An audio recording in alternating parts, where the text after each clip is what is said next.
Welcome back to the McCann Dogs Podcast, episode 60, and today we're going to be talking about technology. Instructor Shannon has written an article about some of the app-based services when it comes to dog care. I mean, we're living in a world that is all about convenience. If you need a ride, you pull out your phone and you can schedule a car to come pick you up. If you're looking to restock your toilet paper, you can pull up your phone and order some directly to your house. But when we're talking about our four-legged family members, what sort of considerations do we need to take into account when we're choosing these types of services? And in today's podcast, we're going to be talking about the real cost of convenience. I'm Ken Steep, and welcome back to McCann Dogs.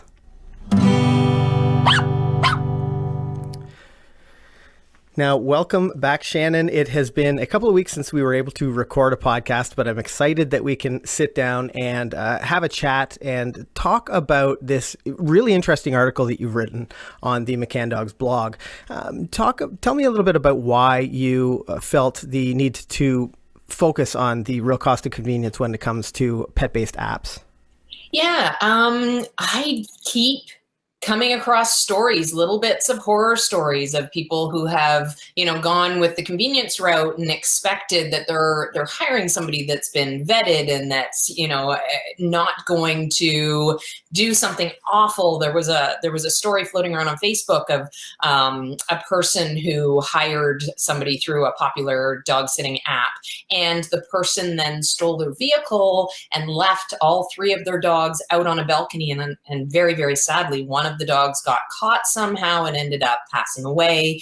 Just a disastrous situation. And I often think of these modern conveniences and think about what the fallout is from them. And of course, trusting that somebody else has done the homework that we need to do and vetted the person that you're leaving your dog in the care of, trusting that that's happened, having this illusion of safety surrounding these apps is something that we need to take a long and hard look at to make sure that we're not setting ourselves up for a big fall. I know that friends of ours, Kaylin, myself, have used dog walking services in the past, and speaking specifically to the dog walking apps, for them it was a matter of convenience. Of course, they both were away during the day and they wanted their dog to get out, which absolutely makes sense, especially for a younger dog that needs to be let out maybe midday from their kennel or crate. But some of the things that they would tell me, some of the interactions that their dog was having were, as a dog trainer and as someone who we see dogs come into our training facility who have had, these awful experiences, and not through, anyone's intention. It was just something that happened by accident, or, it seems to have caught the dog owner off guard. But you, as a dog trainer, we can sort of see these situations evolving and becoming a problem. But I know that some of the stories they would tell me about their dog walker really concerned me, and knowing their dog's temperament and behavior, I felt like it was a really bad situation. Now, at that time, I suggested that they maybe just try another dog walker, and that had an opportunity for, in their specific scenario, where their dog could be taken out by himself and go on walks alone, which was really important for them because of the things that they were struggling with. With all of these apps and services and matters of convenience for our dogs, what are some of the things you think the average dog owner should be looking for when they're trying to find the right service for them? Yeah, so I think my biggest point in this article is that you can't stop at the app. You might use the app to connect with a person, but then you've got to do your due diligence and your homework with that person to make sure they're still the right fit. On the apps, anybody could basically get on there. And on one of the bigger sites that I was on, and I'm not going to specifically talk about any one particular service, simply because I think it's an issue across all of these services. But one of the really big ones, they talked about how only 20% of their applicants were taken on as dog walkers, dog sitters, etc. But there really wasn't a lot of criteria listed for how they got those 20% approved. And it took me down a rabbit hole because I thought this isn't good enough. I want to know more. I want to know, why that 20% and what are they doing to make sure that this person is safe, and what are they doing to check up that the things that the person has said on their profile. There was lots of people that said things like they were comfortable with administering medications for dogs, and they were comfortable with reinforcing training exercises for dogs, et cetera, et cetera. Well, that's that person's word, which is great, but you don't know what you don't know.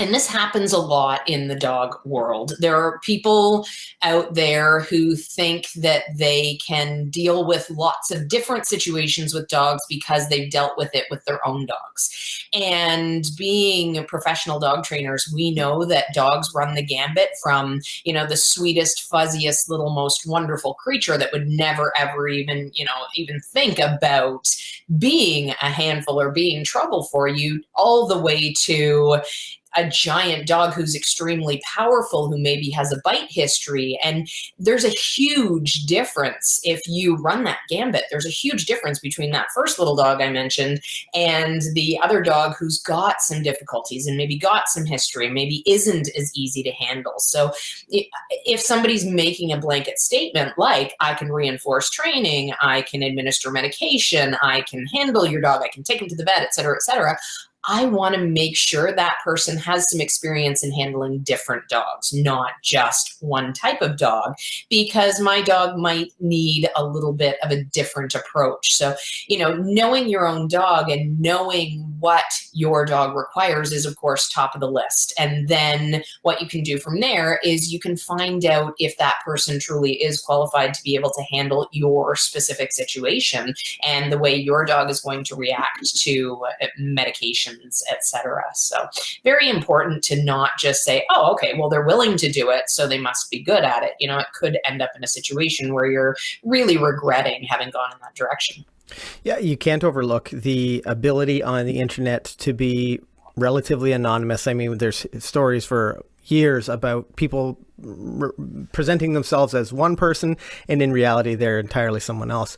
What sort of, in your research, what kind of due diligence had these services been doing? Now, I know there's something like an online forum and they were pairing out, only 20% of their applicants would make it through, but how great an effort are these, some of these services? And I know we're sort of presenting these apps in a bad light, and that isn't necessarily the case, but as you mentioned, I mean, we're ultimately responsible for our dogs. So we want to be making sure that the app is doing everything that they can to get the right person to help us out. Yeah, so I don't think that they're doing a whole lot.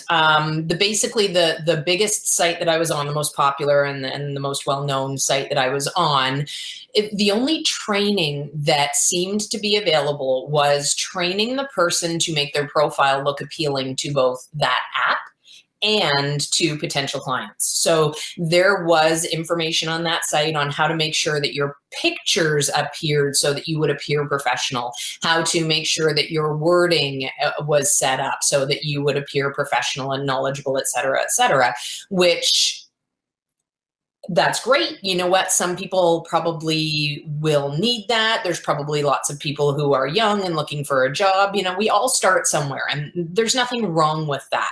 However, if I am going to start my own business or be a contractor working on somebody else's behalf, and I am going to represent that company, I want to make sure that I have the skills to back that up. But is anybody double checking that person has the skills? And who is evaluating that person has the skills? Is it the person themselves? I might think that I can lift a box that's got 1 million pounds in it, but I'm probably not actually going to be able to do that, and those are the things. Saying it and actually being able to do it are two completely different things. So having this, the training on this site be so lacking or so one-dimensional, I thought, right there, it sort of tells the tale. They're interested in making their percentage. These companies are there. Their business model is created sort of like a franchise situation, right? The franchise, the overhead of the franchise is taking care of the administration and the advertising, and they're trying to make this business a success and this app a success. But their business probably has nothing to do with dogs and dog sitting. They probably don't necessarily have the skills to talk about dog training, etc. Their skills are in creating this wonderful model of business that's going to make them lots of money and make their shareholders lots of money. So you have to question how this business model is set up when it comes to now trusting the person you've hired through that business app to take care of your dogs, or even your kids. I found there's babysitting apps out there that are sort of the same thing. I didn't really look too deeply into those because I wasn't looking for a babysitter. I was looking for dog sitting information. But hopefully they're doing a little bit more vetting on those human apps as well. That's a little bit nerve-wracking.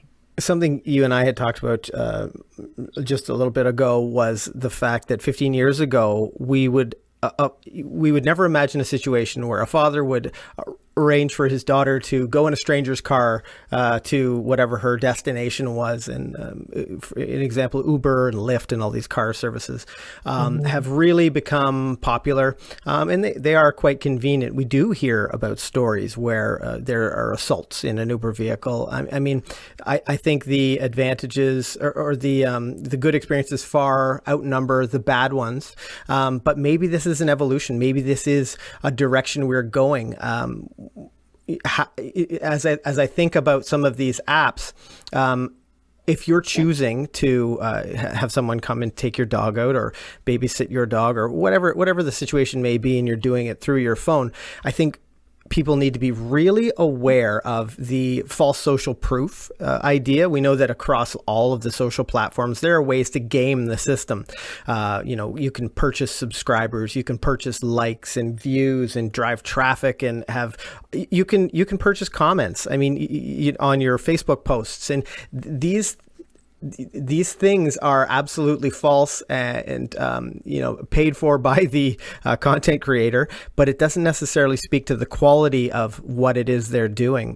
When people come to us who say, I live far away and they aren't yet aware of our online training, but what would you guys, and I've trained with you before and now I live, across the country or somewhere else. Do you have any recommendations for a dog trainer? And I know if they have decided that they want to visit a local dog trainer for one reason or another, we'll often say, we hear the office trainers in the office say something like, go and visit them, sit in on a class, see what their methods are, speak to them, really understand what their training philosophy is, speak to some of their students, speak to some of their clients. And I think we can apply that same idea to this app, the dog walking apps, and some of these services that are meant for convenience. I think we can do our due diligence by sitting down and having a chat with that person that may be coming, over the next 5 days to take my dog out every single day. Mm-hmm. What do you feel are some of the questions that you would ask someone who was coming, if you didn't know them very well, who was coming to your house to let Ned out, for the next 5 days? Yeah, I would definitely want to meet up with them first. I would want to see how that person interacted with my dogs, see how they handled Reggie versus Ned, see where their true knowledge lay. I would also want references, and more personal references than the reviews that are posted on each person's profile on these sites. I would want to actually make sure that I could connect with somebody and have a quick chat and just know that this person actually does have some experience. This person is on the up and up. They're not just brand new to this site and all they're doing is scoping out so that they can, rob your house, steal your car, et cetera, or even just that they have the experience necessary to be able to handle these dogs. If I've hired someone who has only ever walked a Chihuahua for the person down the street, It's not necessarily that I'm not going to hire that person, but I'm going to approach it and make sure that I watch her or him walk my dogs and make sure that they can handle that, and make sure that if there's any coaching that needs to be done, I can do that, and I can set them on the right path to be in good care of my dogs. I think it's so important though to have a meeting face to face, see how they react. There was one comment that somebody left when I posted this blog post on Facebook, that they had been in a similar situation and they had a dog walker that had said, "Yeah, I can definitely handle that situation, no problem." And the person was wise enough, of course, to say, "Okay, come on over. We're going to take my dogs for a walk. I want to see how you do this." And it was very clear at that point that this person did not have the experience necessary to handle these dogs. And when the person the original commenter had politely afterwards sent her a message or called her and said, "I don't think this is the right situation. Thank you very much for coming out."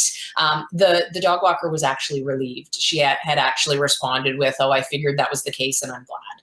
So we as humans, we get into this spot where we're willing to put ourselves in over our heads to get a job or to appear more knowledgeable or to just continue to gain experience, which in some cases that's all right. But when, I'll just be blunt and say, when it comes to my dogs, I do not want my dogs to be that experiment. I want to make sure that that person is fully capable, fully aware of what they're getting themselves into, and that I'm not going to have any sort of problems where my dogs end up getting hurt or end up being mistreated or something else even worse. I can sort of foresee a day, in my mind, where the ultimate dog walking service is one that really makes sure that each employee, and I know you talked earlier about it being a franchise model, and as a business model, that does make sense. It is very convenient for someone to become a dog walker and start making some money doing that. But right now we currently have a group of apprentices in to become dog trainers at McCann Dogs. And we're lucky enough to have the opportunity to hand select some of our shining star students who are amazing communicators, great with people, genuinely good people, believe what we believe when it comes to dog training, and are great dog trainers. But they spend 8 to 12 months going through the training process of themselves, learning the training, seeing different kinds of dogs, spending time having long conversations with their mentor instructor, talking about presentations of dogs and how to work through these. I would hope that these services moving forward have a similar model where you have a new dog walker, for example, and I think this would be a very successful service for anyone who really knows anything about dogs. They would really appreciate the fact that this new employee, this new dog walker, was thoroughly trained by a senior dog walker who knows the ropes, really understands how to best manage their time, best manage the dogs. And, they have an opportunity to apprentice under someone with that sort of tenure. I think that would be really great. And I'm hoping, and maybe someone can, if you're one of our podcast listeners and you know of a service like this, I'd love to see it. I'd love for you to share it with us on Twitter or something like that. But I think that would be a really great way to instill some confidence in the dog owners, as well as really position this business, this idea of platform to be successful. Every single dog is different. We talk about this quite a lot, and it's important that you do handle them differently. Each dog is handled a little bit differently. Yeah, I just wanted to speak to your comment about where you find that person, that dog trainer that's very well trained, et cetera. And I think that's in a smaller business model. I think that's where you go for that. You go to a more local dog walking organization and you ask them how they train their staff, and you ask them what credentials their staff has, et cetera, et cetera.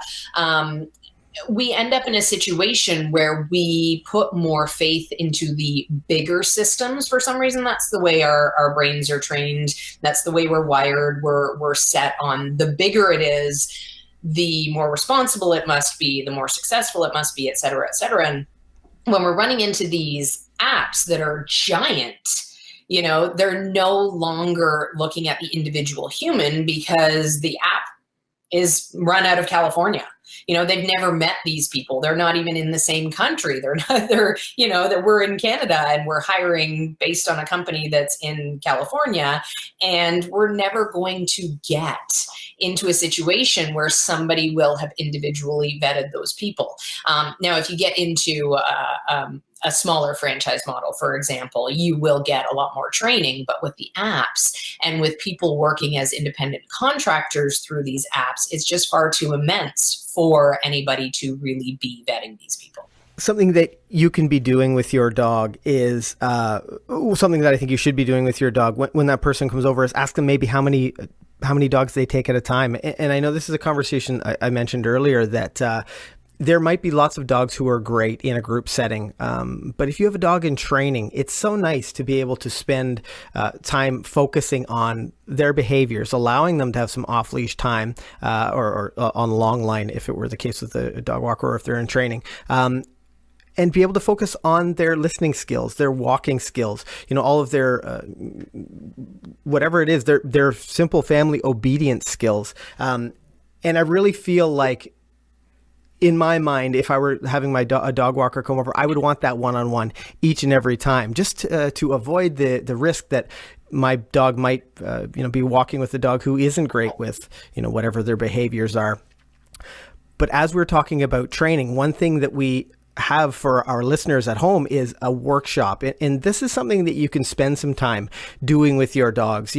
Whether it's a trick, maybe it is a fun skill. And every single month, Shannon, you're creating these programs, and it's sort of like a dog training mystery box. Something really fun shows up in the group's email, as well as on the private Facebook group, so that they can spend some quality time with their dog and teach their dog to have fun in training. Talk a little bit about the free monthly workshop that you've created.